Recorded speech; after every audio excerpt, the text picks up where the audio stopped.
Rangpur Riders, Kyle Mayers, দাউদ মালানদের মতো cricketer দলে ফেরাচ্ছে। যে দলটা সিলেট আলোচনায় ছিল না, সমর্থকদের মনে শঙ্কা ছিল কেমন দল হবে, সেই সিলেটও মঈন আলী, ওমর জাই, মোহাম্মদ আমির, কুশল ম্যান্ডিসদের আলোচনায় এনে নিজেরাও আলোচনায় এসেছে। ঢাকা কি করছে? ঢাকার ফ্যান বেজ আছে, ঢাকাকে নিয়ে মানুষের প্রত্যাশা বেশি। রাজধানীর দল, শাকিব খান যে দলটার ওনার। শাকিব খান কেমন ক্রিকেটার দলে ফেরাবেন? কোন বিদেশি ক্রিকেটারের নাম কি আপনি শুনেছেন? আমি এখনো শুনি নাই।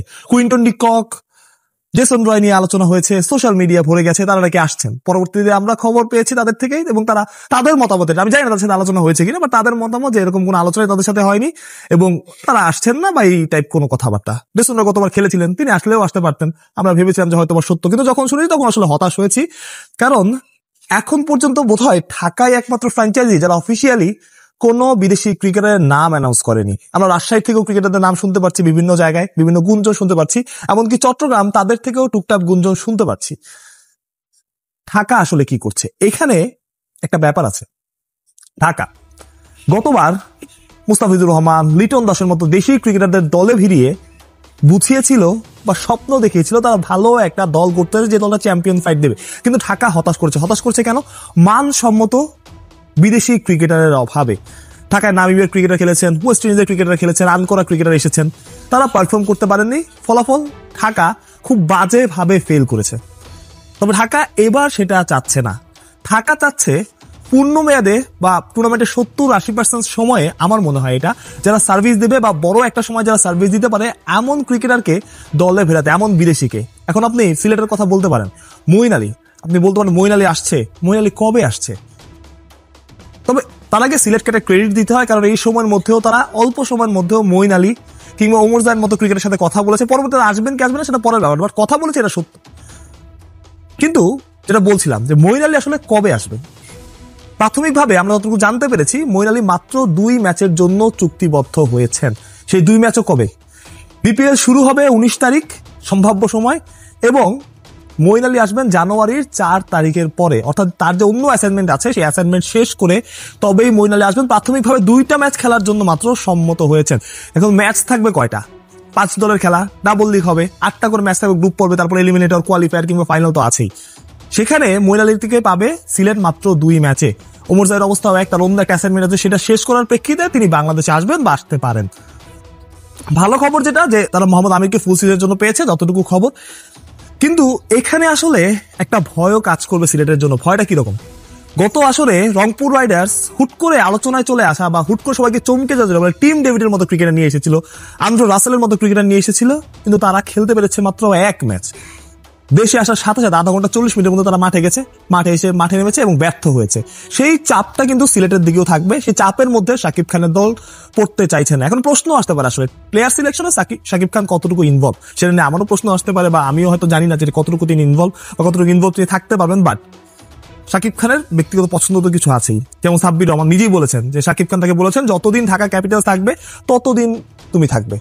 শাকিব খান যদি সাব্বির রহমানকে এখনো দলে বেরেন না, আমার বিশ্বাস যে নিলাম থেকে সাব্বির রহমানকে ঢাকা প্রথমেই পিক করবে এবং সাব্বির ঢাকার হয়েই খেলবে। আপনি যদি অন্য দলগুলোর কথা চিন্তা করেন, ঢাকা ছাড়া বাকি 4 দল কিন্তু 4 দলের নামে আমরা বিদেশি ক্রিকেটারের নামও শুনতে পাচ্ছি। রংপুরের কথা বাদ দেন আপনি, কাইল মায়ার্স, খুশদিল শাহ কিংবা আকিব জাবেদ কিংবা দাউদ মালান, এই নামগুলো আপনি বাদ দেন, ফাহিম আশরাফ। অন্য যে দলগুলো আছে, সিলেট, যেটাকে বলছিলাম যে সিলেট নিয়ে অনেকে শঙ্কিত ছিল সিলেট কেমন দল করে, সেই সিলেটে আমরা কার নাম শুনতে পেরেছি? মোহাম্মদ আমির, কুশল ম্যান্ডিস, ওমর জাই, মঈন আলী, এই নামগুলো শুনতে পেরেছি। রাজশাহীতে অনেক নাম আছে, রাজশাহীর ক্যাপ্টেন্সি হয়তো করবেন নাজমুল হোসেন শান্ত, তানজিদ তামিম আছে, এবং অনেক বিদেশির নামও, সেগুলো আমি কনফার্ম হতে পারছি না বলে আমি বলছি না, নামও কিন্তু আমরা শুনেছি। চট্টগ্রামে শেখ মেহেদী খেলবেন, তানভীর ইসলাম খেলতে পারেন, বাকি অনেক বিদেশির নাম আমরা টুকটাক শুনতে পাচ্ছি। কিন্তু ঢাকার বেলা সেটা হচ্ছে না। তার একটাই কারণ, ঢাকা যে প্লেয়ারগুলোকে নিতে যাচ্ছে এবার, সেই প্লেয়ারগুলো তাকে যাতে পুরো সময় সার্ভিস দিতে পারে। মুস্তাফিজুর রহমান তিনি ছিলেন ঢাকায়, তাকে ঢাকা আগে রংপুরের প্লেয়ার সাইফকে নিয়ে নিয়েছে, রংপুর আবার মুস্তাফিজকে নিয়ে নিয়েছে। দারুণ একটা লড়াই, এই লড়াইটাই আসলে আমরা দেখতে চাই। তবে সবচাইতে বড় সবচাইতে বড় শঙ্কা বা সবচেয়ে ভয় যেটা রংপুরের জন্য, সেটা হয়তো বা এই যে তাদের প্লেয়ার যারা সাইফ হাসান ছিলেন, শেখ মাহিদি ছিলেন, তাদের হারিয়ে ফেলা। তারা বহুদিন, একটা সময় মনে হতো যে সাইফ হাসান যখন ছিলেন না, তখন রংপুরের হয়ে তিনি খেলেছেন, মূলত রংপুর মানেই সাইফ হাসান। যেমন তারা নুরুল হাসান সোহানের বেলায় মনে হয় তিনি এবারও রংপুরের হয়ে খেলবেন, হয়তো ক্যাপ্টেন্সিও করবেন। ঠিক শেখ মাহিদির বেলাও একই ব্যাপারটা মনে হতো। ইভেন ওমর জায় অনেকবার বলেছেন, ওমর জায়ের বেলাও একটা ব্যাপার মনে হচ্ছে যে ওমর জায়ের ক্যারিয়ারে রংপুরের ক্রেডিট আসলে কতটা। এই প্লেয়ারগুলোকে হারিয়ে ফেলা রংপুরের জন্য ক্ষতির কারণ হতে পারে। কারণ আমরা যখন দেখি যে রয়্যাল চ্যালেঞ্জার্স ব্যাঙ্গালুরু মানে আমাদের মনে হয় যে বিরাট কোহলি, আমরা মুম্বাই ইন্ডিয়ান্সকে দেখি তখন আমাদের মনে হয় রোহিত শর্মা, আমরা যখন চেন্নাই সুপার কিংসকে দেখি আমাদের মনে হয় মহেন্দ্র সিং ধোনি। তেমনই রংপুর এবং বরিশাল কিছু প্লেয়ারকে আলাদাভাবে নিজেদের করে নিয়েছিল, সেটা অলিখিত আনঅফিসিয়াল ভাবে। বরিশালের প্লেয়ার দেখলে মনে হচ্ছে তামিম ইকবাল বরিশালে খেলবেন, কিংবা বরিশালের মুশফিকুর রহিম, মাহমুদুল্লাহ রিয়াদ, এই প্লেয়ারগুলো দেখলে মনে হতো তারা বরিশালকে রিপ্রেজেন্ট করবেন। সেই জায়গা থেকে আসলে ওই যে রিপ্রেজেন্টের ব্যাপারটা, ওই যে ওন করার ব্যাপারটা, সেইটা হয়তো বা রংপুর মিস করবে। কারণ একটা দল যখন আপনি 4-5 বছর খেলবেন, যেভাবে আপনি দলটাকে ওন করবেন, সেটা যখন চলে আসবেন, নতুন ক্রিকেটে আসবে, খুব স্বাভাবিক। তার হ্যাঁ 100% পারফর্ম করার চেষ্টা করবো অবশ্যই, কিন্তু যে ওনারশিপের ব্যাপারটা সেটা হয়তো করবে না। তবে যেটা নিয়ে আলোচনা শুরু করেছিলাম, আমি নিশ্চিত করে বলছি যে আমরা শুনেছি বা আমরা ধারণা করছি যে শাকিব খানের দল ঢাকা হয়তোবা সমর্থকদের হতাশ করবে না। তারা ভালো ক্রিকেটার, ভালো মানের বিদেশি ক্রিকেটার, হয়তোবা সেটা কুইন্টন ডিকক না, হয়তোবা জেসন রয় না, বাট ভালো মানের ক্রিকেটারের দিকেই নজর রাখছে এবং ভালো মানের অন্তত 2 কি 3 বিদেশি ক্রিকেটার দলে ভেড়ানোর চেষ্টা করছে।